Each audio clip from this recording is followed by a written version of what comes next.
Social మీడియాపై ban ఏకంగా ప్రధాని రాజీనామా వరకు వచ్చింది. ప్రభుత్వ వ్యతిరేకతను కంట్రోల్ చేసే ఉద్దేశంతో తీసుకున్న నిర్ణయం ఏకంగా పదవినే కోల్పోయేలా చేసింది. నేపాల్ దేశంలోని కుర్రోళ్లు ఇప్పుడు ప్రపంచానికి కొత్త నిర్వచనం చెప్పడం కాదు, ఎన్నో కొత్త అంశాలను ప్రపంచానికి చాటి చెప్పారు. ఉద్రిక్త పరిస్థితుల నేపథ్యంలో మంత్రులు రాజీనామాలు చేస్తున్నారు. సోషల్ మీడియాపై ప్రభుత్వం నిషేధం ఎత్తివేసినప్పటికీ ఆందోళనలకు మాత్రం తెరపట్టలేదు. అనేక మంది మరణించడంతో దానిపై ప్రభుత్వం విచారణకు ఆదేశించింది. అయినా ఆందోళనకారులు ఇప్పటికీ నేపాల్లో వీధుల్లోకొచ్చి నిరసనలు తెలియజేస్తున్నారు. అధ్యక్షుడు, ప్రధానమంత్రి నివాసాలకు ఆందోళనకారులు నిప్పు పెట్టారు.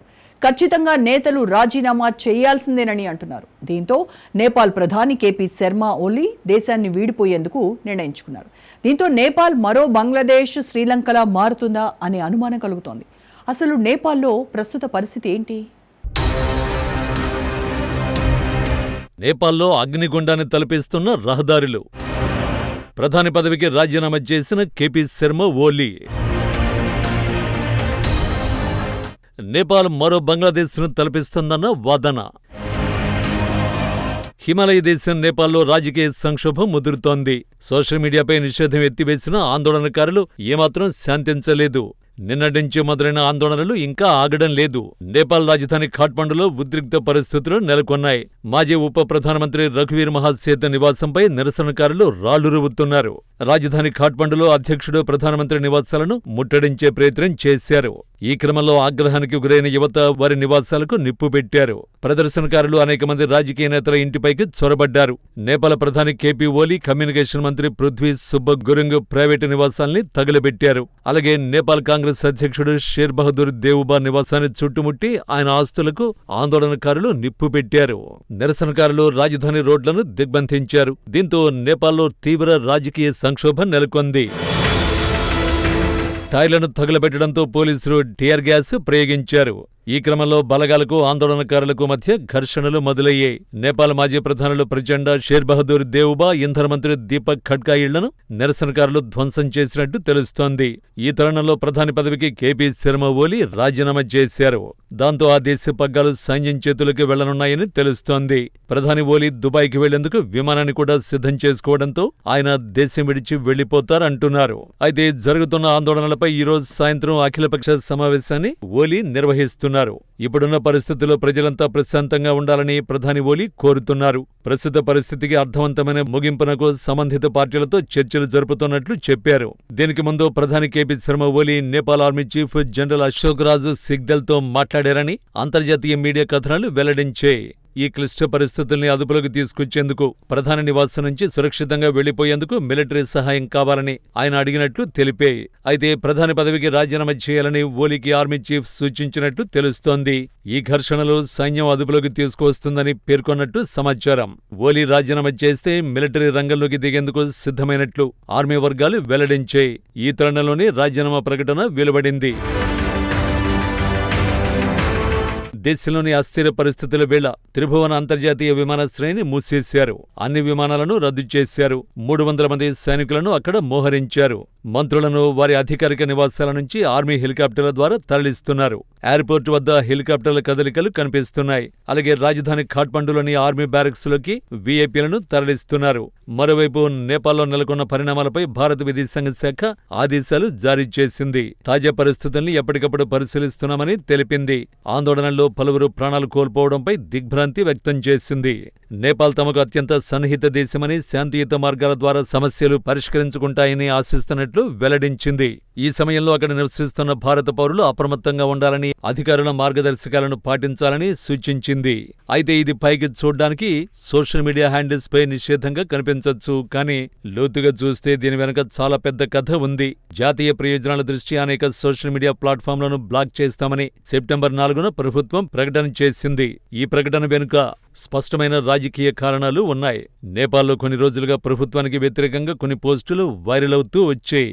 వీటిలో ముఖ్యమైనది రాజకీయ నాయకుల వారసుల పోస్టులు.